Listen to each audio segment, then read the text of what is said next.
성경 66권 아시죠? 성경 66권이지만은 그 성경 66권 속에서 무엇을 말하고 있을까? 이게 이제 중요한 거겠죠.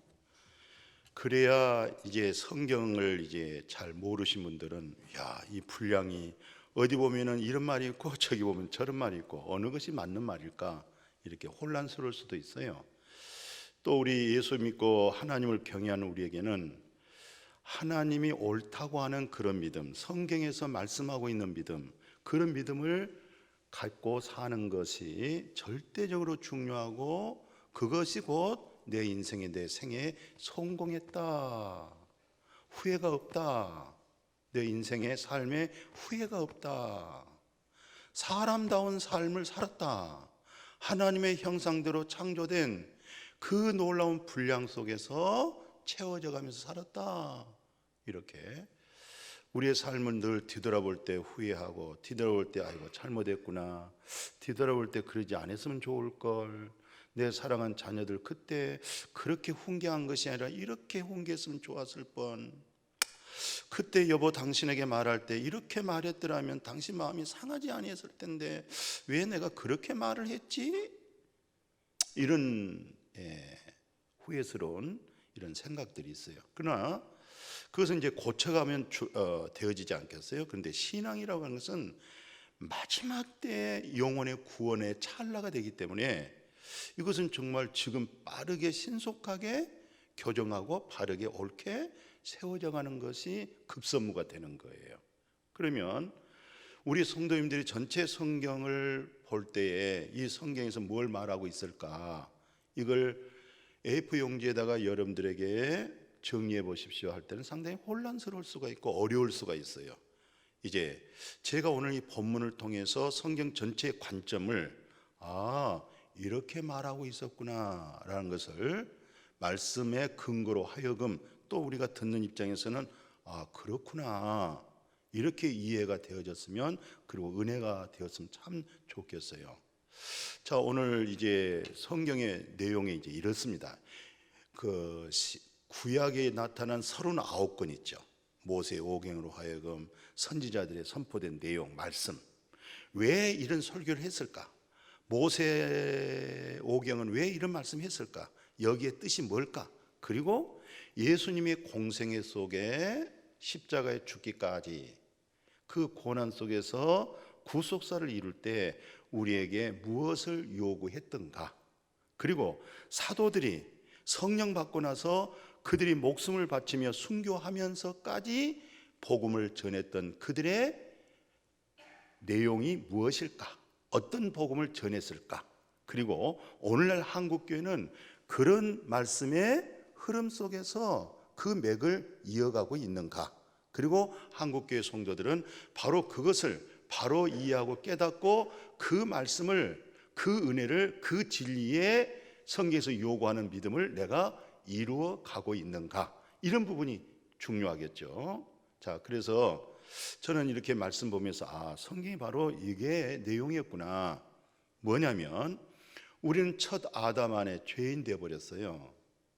그리고 여기 있는 양심과 인격도 다 옛 자아의 거짓 것에 속아가지고, 사단에 속아가지고 거기서 진실을 만들고 정의를 만들고 바르게 옳게를, 그래서 이제 홍익교육도 하고 또 나름대로 인격적인 성품을 가지고 살아가요. 근데 성경에서는 그렇게 말을 안 하고 있습니다. 뭐라고 얘기하고 있냐면 영에 속한 사람, 육신에 속한 사람, 육에 속한 사람, 세 가지로 분리를 시켜놓고 있어요. 그러면 구약의 메시지, 예수님의 메시지, 사도들의 메시지, 성경에서 나타나는 메시지의 중점이 뭘까? 세 가지 분류를 말씀하고 있어요. 그게 육에 속한 사람을 육신 쪽으로 넘어오도록 하고, 육신에 속한 믿음은 위험스러운 거야. 너 복이 안 돼. 네가 영에 속해야 돼. 그래야 하나님 앞에 영광이 되고 네 자손 후손과 네 생애 자체가 후회가 없어. 이런 얘기를 하고 있었던 거예요. 그래서 사도 바울의 모든 목회의 요점을 딱 갖추려 보면은 고린도전서 2장 16절에서는 뭐라고 얘기하냐면 우리가 이제 복음 전하고 예수를 전하는데 누가 예수 그리스도를 전하겠느냐, 누가 예수 그리스도의 복음을 말하겠느냐, 이것은 곧 그리스도의 마음을 가진 자, 이렇게 얘기했어요. 그러니까 그리스도의 마음을 가진 자로 하여금 예수 그리스도의 복음을 전할 수 있다. 그러면 결코 그 복음을 말로 어떤 복음이냐, 예수 그리스도의 마음을 헤아려서 그 마음을 아는 자가 그 마음을 전달시켜 나간 거고, 그게 하나님의 형상을 창조된 형상대로 일궈 나가는 것이다. 이것을 영에 속한 그리스도인, 이렇게 말을 하고요. 그 다음에 한 절을 더 인용해 보면은 이 고린도전서 3장 1절에 보면 같은 하나님을 믿고 예수를 믿고 같이 교회에서 봉사하는데도 불구하고 육신에 속한 자들이 있어요.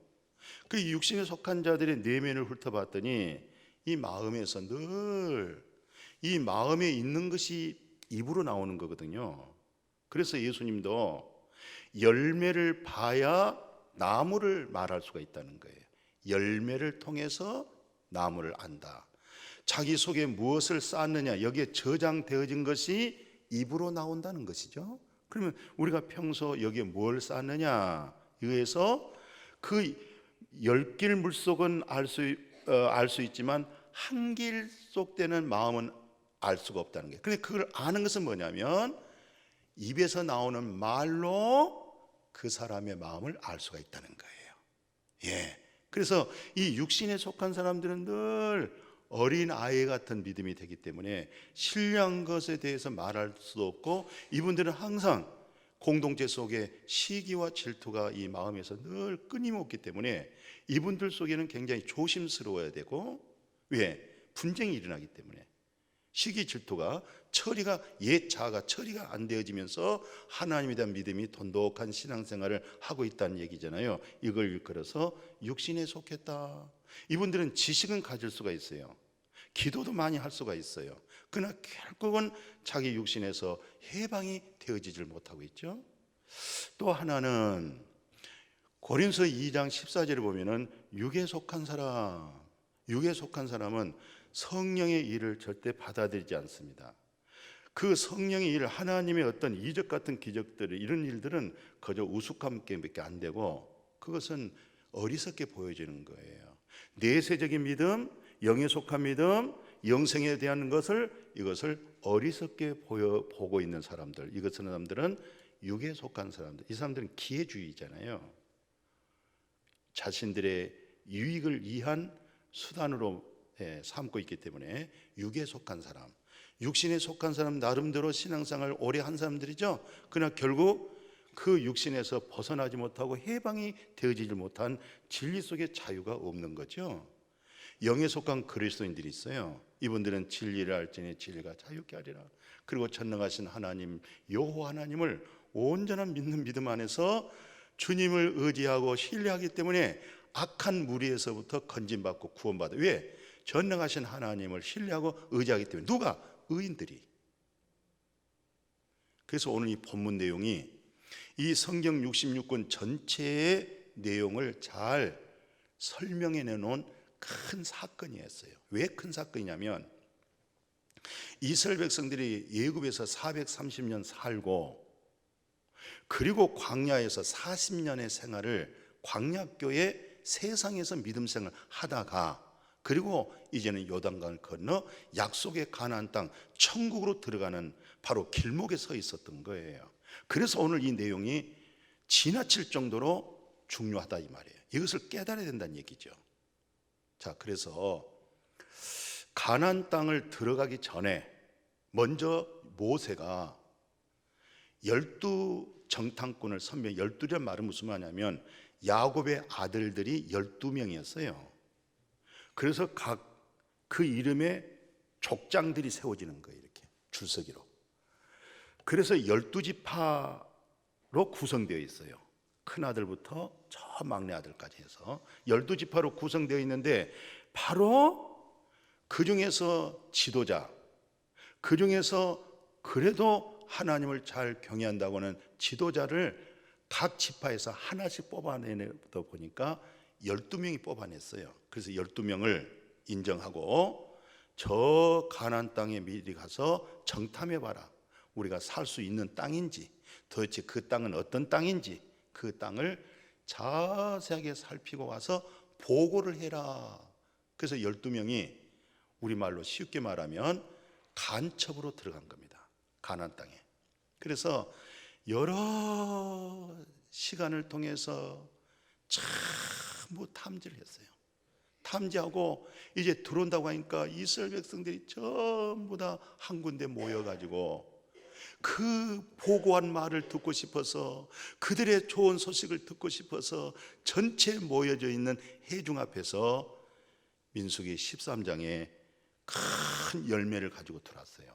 세상에, 지금까지 저도 포도송이를 꺾어서 짝대기에다 끼워가지고 두 사람이 어깨에다 메고 왔다고 하는 일은 성경밖에 없어요. 그만큼 이때에 오염되지 아니하고 아주 탐스러운 열매가 맺어졌다, 이렇게 볼 수가 있잖아요. 그래서 보십시오. 뭐라고 기록되어 있냐면 그 13장 25절에서 28절 보니까 이 사람들 보십시오.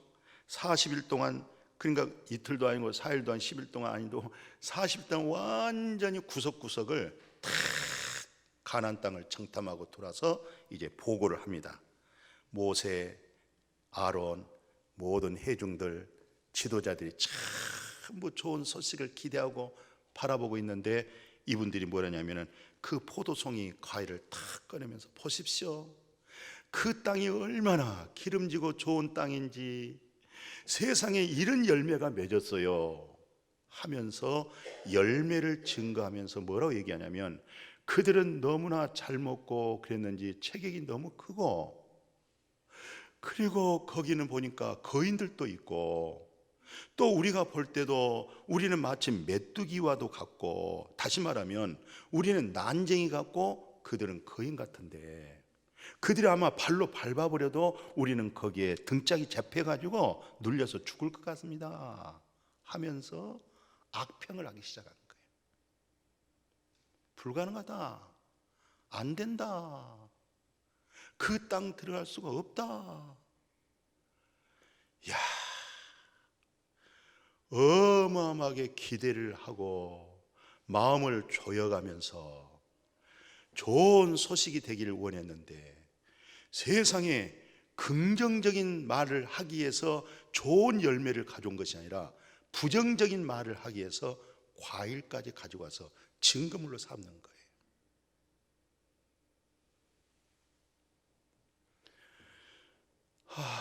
기대가 많았던 이스라엘 백성들, 이 소식을 듣고 이 사람들 한번 봐보십시오. 뭐라고 얘기하냐면 거기 14장 1절 3절 보니까 이 회중들이 다 울기 시작합니다. 통곡하기 시작합니다. 아니, 우리를 애굽에서 광야로 불러내 가지고 결국은 저들의 칼에 죽게 만들고 우리 처자식들은 누가 되겠느냐 하면서 여기서 훌쩍거리지, 여기서 울기지, 여기서 통곡하지. 세상의 그 분위기가, 광야의 분위기가 눈물바다가 이루어져 버린 거예요.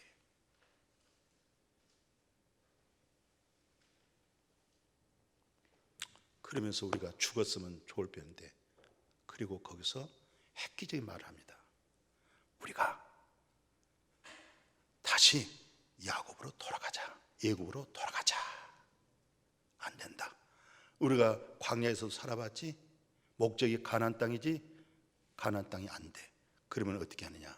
다시 애굽 가면 그래도 노예 생활 할지언정, 그래도 수박밭에서 수박 따먹을 수도 있고, 참외밭에 참외도 따먹고, 고기 삶다가 주인 안 보이면 훔쳐 먹을 수도 있고, 그렇게 먹을 수 있는데 이 광야에서는 먹을 것이 없지 않느냐. 이제 가나안 땅은 끝났다. 돌아가자. 애굽으로 돌아가자. 세상으로 돌아가자. 야, 이때 이 갈렙과 여호수아가 옷을 찢으면서 그 밑에 한번 봐보십시오. 뭐라고 선포하냐면 8절에서 9절까지, 여러분, 그 땅은 하나님이 우리에게 주신 땅이요, 약속의 땅이요. 그들을 두려워하지 마세요. 그들의 신은 없습니다. 그들을 돌본 자는 없습니다. 여호와 하나님이 우리와 함께 하는데, 하나님이 기뻐하시면 그 땅 우리에게 줍니다. 여호와를 거역하지 마세요. 거역하지 마세요. 이 얘기 때문에 오늘 본문 하반절에 막 돌을 들어서, 이 여호수아 갈렙을 막 돌을 들어서 보십시오. 오늘 마지막 절에 치려고 하니까 성막에서 하나님의 영광이 확 드러나가지고 그 입을, 말씀이 영광이 드러나니까 그 말했던 입이 쏙 들어가서 잠잠해지는. 그럴 수밖에 없는 것은 12명이 정탐했는데 10명이 악평을 한 거예요. 10명이 그 산지에 있는 그 풍성한 열매를 가지고 와서 긍정적이고 소망적인 말을 하기 위한 결실이 아니었고 부정적인 말을 하기 위해서 그 열매를 가지고 왔던 거예요. 10명이 그 소리를 하는 거예요. 12명 중에서 10명이 그 얘기를 하는 거예요. 그리고 근본적으로 여기에 육에 속한 사람들, 옳고 그름이 판단력이 없는 사람들, 진리가 없으니까 많은 기회주의자이기 때문에 사람들의 눈치를 보고 사람 쪽으로 기울여 버리는 거예요. 이게. 그래서 눈물바다가 이루어졌던 거예요. 이것을 하나님이 기뻐하지 않고 이때 얼마나 모세와 아론을 원망했습니까? 얼마나 불평하고 원망했습니까? 많은 신앙이 그렇게 모세를 신뢰하고 아론을 존중했던 그 믿음의 신뢰가 깨져나갔습니다. 누구 때문에? 10명 때문에. 무엇 때문에? 부정적인 얘기 때문에. 무엇 때문에? 진리를 떠났기 때문에. 그 무리들은 이 마음속에 진리가 없기 때문에, 옳은 것이 없기 때문에 많은 사람들의 비중에 치우치는 거예요. 이게 어느 쪽으로 기울일까 줄서기 쓰는 사람, 10명의 정탐꾼으로 줄 섰던 거예요. 이들이 다 광야에서 다 죽었습니다. 다 죽었어요. 왜 영에 속한 믿음이 왜 중요할까요? 우리 속에는 참이라고 하는 진리가, 반석이라는 그리스도가 여기가 세워지기 때문에 그런 거예요. 많은 사람들의 말이 무성하더라도 그 말 속에는 진리가 없다. 이건 사람의 말이다. 첫 아담의, 사단의 아비의 말이다. 우리는 사람 말에 기울이지 말고 하나님의 뜻에, 하나님의 말씀에 마음에 중점을 둘 수 있도록, 그들이 앞으로 끝까지 믿음을 지킬 수 있는 사람이고 이들이 영혼을 구원받을 수 있는 사람이에요. 이건 굉장히 중요한 내용입니다. 이게 바로 성경 66권의 전체적인 좌우에 민수기 이전 역사, 민수기 이후 역사, 예수님의 역사, 그리고 초대교회 역사, 다 이런 부분에서 다 망가지고 여기서 다 분리되어졌던 거예요. 오늘 그 예수님을 통해서 정말 그 구약에 보면 이 사람의 생각, 이성주의자, 그리고 합리적인 거, 물론 참 어려울 수가 있어요. 근데 얼마 정도 틀리냐면 열왕기 하 5장을 우리는 익숙합니다. 거기에 기록되어 있는 10절 보십시오. 이 나만 장군이 문둥병 걸려서 하나님의 종 엘리사가 있다고 하는 이스라엘 땅에 갔습니다. 그런데 이분은 정말 아랍의 대장군입니다. 왕 밑에 있는 권세자입니다. 그런데 엘리사를 찾아갔는데 엘리사가 나타나지 아니하고 엘리사 밑에서 수종된 사람, 엘리사 입에서 나오는 말마다 좌우로 치우치지 아니하고 자기 말 보태지도 않고 항상 엘리사의 입에 나오는 말 그대로 말해주는 전달자, 수종된 자에게 나만 장군에게 가서 뭐냐면 요단강에 가서 몸을 7번 씻어서 깨끗해지세요, 이 말을 줬어요.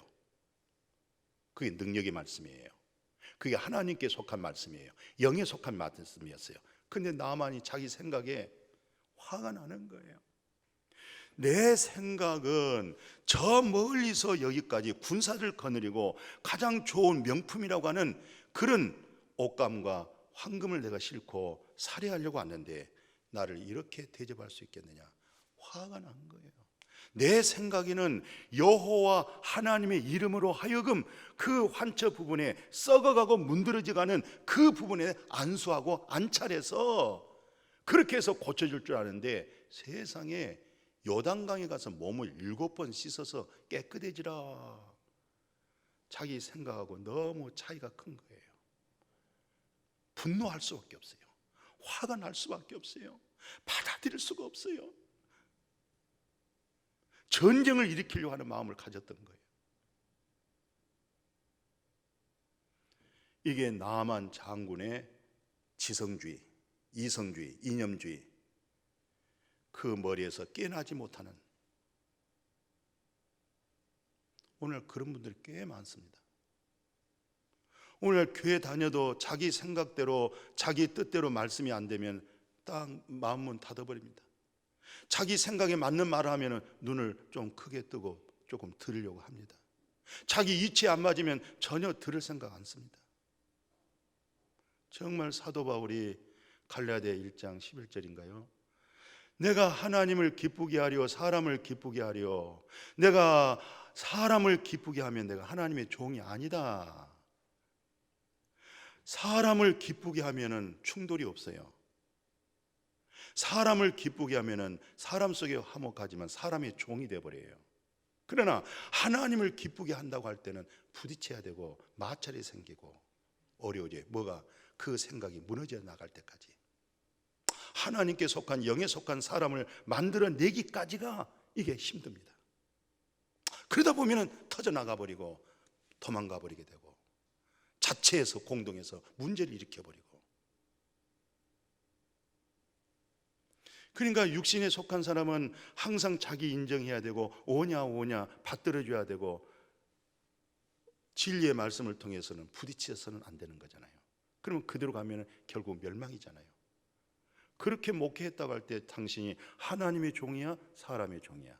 하나님을 기쁘게 한 사람이야, 사람을 기쁘게 한 사람이야? 오늘 여러분들의 마음에 조금 부딪힘이 있어도 하나님께 속해야 할, 깨져야 할 부분이 있다고 하면 활짝 깨져야 부활이 될 줄로 믿습니다. 오리알도 닭알도 모든 동물 속에 알은 깨져 나와야 되는 겁니다. 내가 옛사람이 깨져서 부활하신 그리스도 예수에게 속해버리는 믿음으로 나올 수 있기를 축복합니다. 베드로, 야고보는 예수님의 제자들이잖아요. 믿음 좋은 사람들이에요. 그런데 예수님의 따라다닌 무리들이 얼마나 많았는지, 그것도 하루도 아니고 이틀도 아니고 허기져 있는 저들을 예수님의 성품된 마음 속에 뭔가를 주고 싶고 베풀고 싶고 저들을 배불리 먹고 싶고 하는 그 마음 속에 어린아이 도시락 하나에 싹 들고 왔던 거예요. 그러면서도 베드로, 안드레가 그놈을 들고 오면서도 예수님 앞에 하는 얘기가 이것이 무엇이 되겠습니까? 또 그렇게 얘기하는 거예요. 이게 뭐가 되겠어요? 이게 사람의 계산이야. 이게 뭐가 되겠습니까? 이런 분들 꽤 많습니다. 자기 생각 계산에서 못 벗어나 버려요. 해방이 안 되어지는 거예요. 그러니까 진리 속에서 자유를 마음껏 누릴 수가 없는 거예요. 한 번은 예수님께서 예루살렘 해당, 그렇게 했어요. 해당 장이니까 뭐예요 하면 해당을 전체 총괄 관리하고 있는 해당장 딸이, 애동딸이 죽었어요. 지금 시름시름하고 있어요. 아직 목숨은 안 끊어졌어요. 그때 막 예수님을 찾아갔던 거예요. 이제 사람을 보내서. 그 예수님이 가고 있어요. 그때 사람들이 나와가지고 죽었습니다. 그래요. 죽어버렸습니다. 호흡이 끊어져 버렸습니다. 근데 또 예수님은 그 소리를 듣고 뭐 하냐면 이 소녀가 죽은 거 아니고 잔다 그랬더니 뭐 한 줄 아세요? 비웃었어요. 성경 그대로 보십시오. 비웃기 시작한 거예요. 그래서 비웃신 자세를 다 제껴버리고 오직 제자 3명, 그 다음에 애절하고 간절한 했던 그 아이의 엄마, 부모, 그 사람은 딱 때리고 소녀 앞에 딱 가서 달리다 보면 일어나라, 만물을 창조하신 아들의 음성, 부활의 음성, 생명 얻는 음성, 거듭날 수 있는 말씀으로 일어나라 했더니 벌떡 일어났어요. 설교에 말씀의 지식을 따르지 마십시오. 말씀 속에 있는 하나님의 음성, 아들의 음성이 들려지기를 축복합니다. 그거 듣지 못하면 안 됩니다. 성경에서 말하는 믿음이 있잖아요. 뭐라고 얘기하냐면 요한복음 5장을 보면은 38년 된 중풍병자가 누워 있어요. 근데 어디에 누워 있냐면 베데스다 연못이라는 곳에 전국적으로 소문이 났어요. 모든 환자는, 어떤 환자도 베데스다 연못이 가끔 천사가 와서 물이 휙 돈다는 거예요. 거기에 무조건 팍 뛰어들면은 어떤 병도 뭐 암이고 뭐고 할 것도 없어요. 그냥 싹 난다고 하는 소문이 났기 때문에 다 모여들어가지고 조금 더 그 베데스다 연못 바로 거기에 접근하기 위해서, 물이 동하면은 팍 뛰어들어가기 위해서 지금 그렇게 막 긴장된 상태에서 밀쳐 지금 나가고 있는데, 중풍병자는 저 멀리서 몸 자체를 움직일 수가 없어요. 그때 예수님이 누구에게 신방하냐면은 그자에게 찾아왔어요. 그자에게. 네가 낫기를 원하니 할 때, 예, 나를 들여다가 저 연못에 던져준 사람이 없습니다.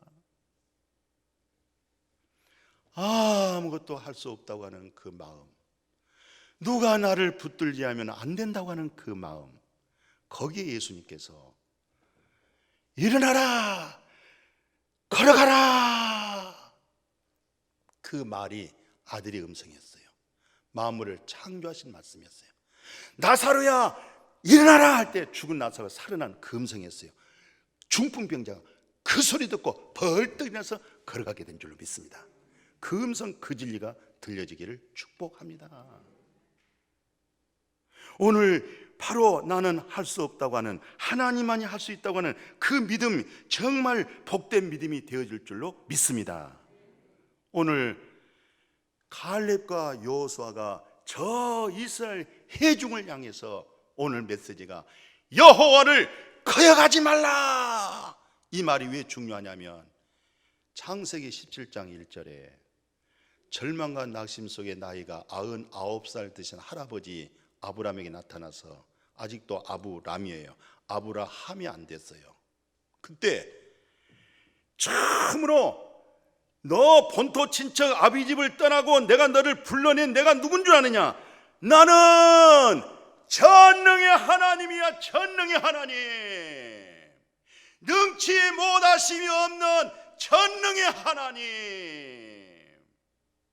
너는 지금 99살로 해서 네가 절망하고 낙심하고 포기됐지만은 내가 너를 불러낸 나는 전능의 하나님이야. 없는 중에 있게 하는 거야. 불가능을 가능하게 하는 거야.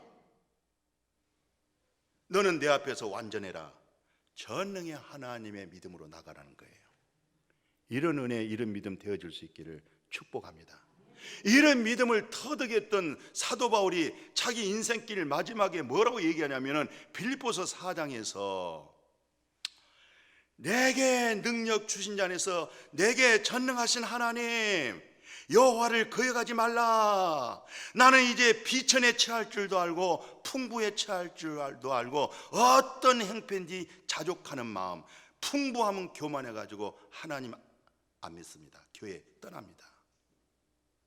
비천하면 낙심하고 실족하고 실망해서 잘못하면 자살할 우려가 있습니다.